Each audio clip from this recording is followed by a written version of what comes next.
Welcome back to another segment of Behind the Scenes of the Waltons.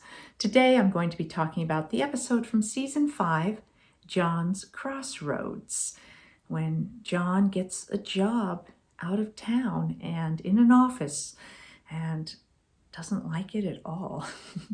If you're enjoying these, please do like and subscribe and share them with anyone you think might enjoy. John's Crossroads was written by one of our producers, Andy Waite, along with Paul West, who was our story editor for some seasons.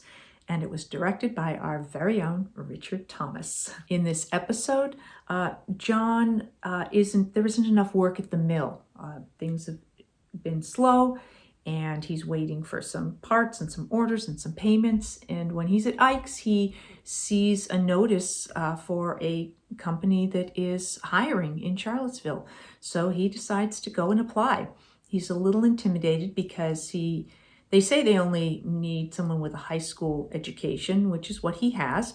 But he is standing in line with someone who's telling him about people with multiple degrees and years of engineering experience. And so he's a little intimidated, but he decides to go through with it anyway and gets the job. Along with the new job, to celebrate, he gets a new hat. So he comes home to dinner wearing his new hat and oh so proud of himself and looking very dapper. John's boss, Mr. Morgan, was played by Donald Moffat, who you might recognize from all sorts of other TV and film work. Donald was also married to one of our other directors, Gwen Arner. One of the other office workers, Kyle, was played by Daniel Levins, who was a longtime friend of Richard Thomas.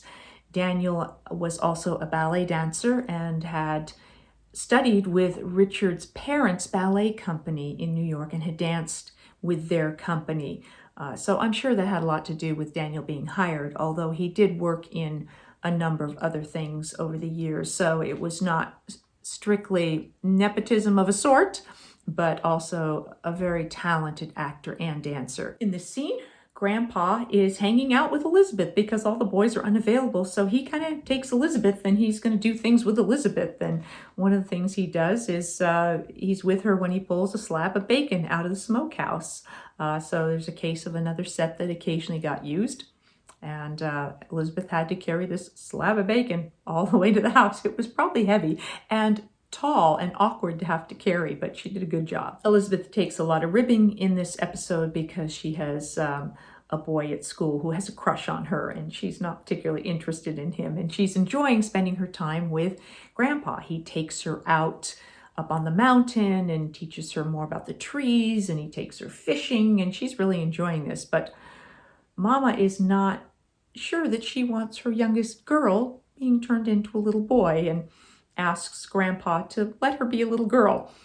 Elizabeth likes being a tomboy, but she does ultimately decide that putting some flowers in her hair and being a girl and letting the little boy take her for ice cream, that it has its perks, and decides that perhaps she does like him after all. I bet they had some fun when Elizabeth and Grandpa are supposed to fall into the mud pond and get completely covered with mud and whatnot.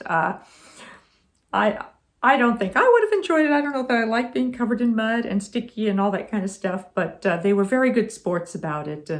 And those types of scenes, you kind of have to get them on the first take because it's hard to clean everybody up then and have to do it again. So it's like you make sure you're ready to go and you shoot it and you deal with what you get. So it really takes the coordination of the whole crew and the director and the actors and everything to get those sort of like one-take shots. And they'll rehearse as much as they need to and then go for it. Along the way, we see beavers.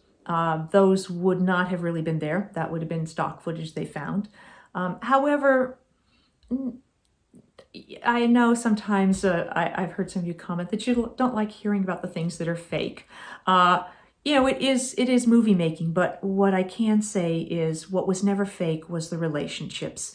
And so much of our own personalities were in these characters. And for Will, with Cammie to be guiding and instructing, that was very much a part of Will. So you are getting a major dose of reality in with a lot of this movie magic. I really loved this shot that Richard got here of the upper hallway, and the way the light is coming up from those stairs. And I know that there basically was nothing down there. You go down a bit, it's dug out, and there's dirt down there.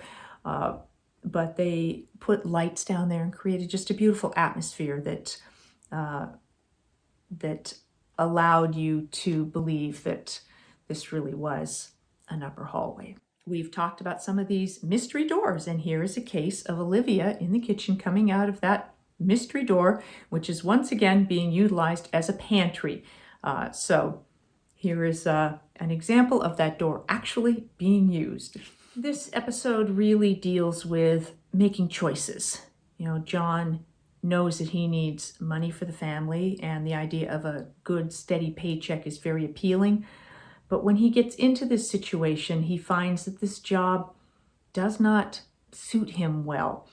He feels trapped. He's not used to sitting at a desk all day, and he is in circumstances where the boss is a bit of a petty tyrant.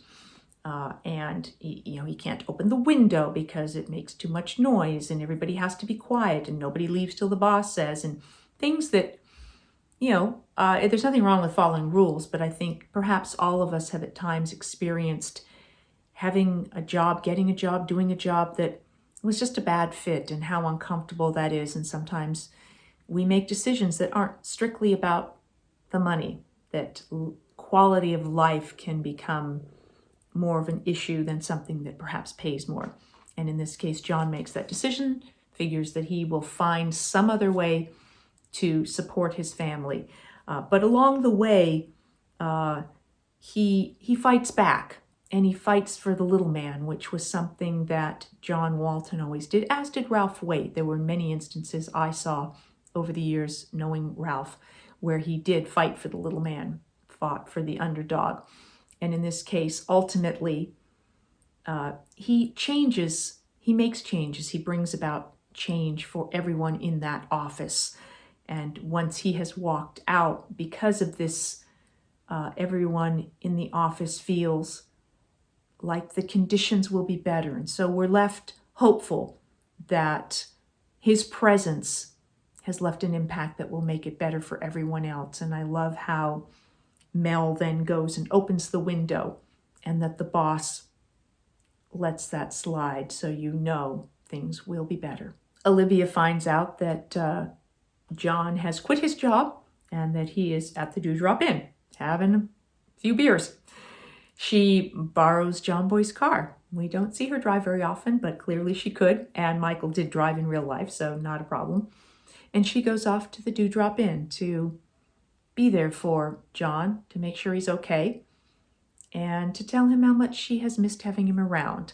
So the episode wraps up with the two of them, and she actually even orders an orange squeeze, one of only a couple times we ever were aware of Olivia having an alcoholic beverage on the Waltons. That's what I have for you for this segment of Behind the Scenes of the Waltons about the episode John's Crossroads.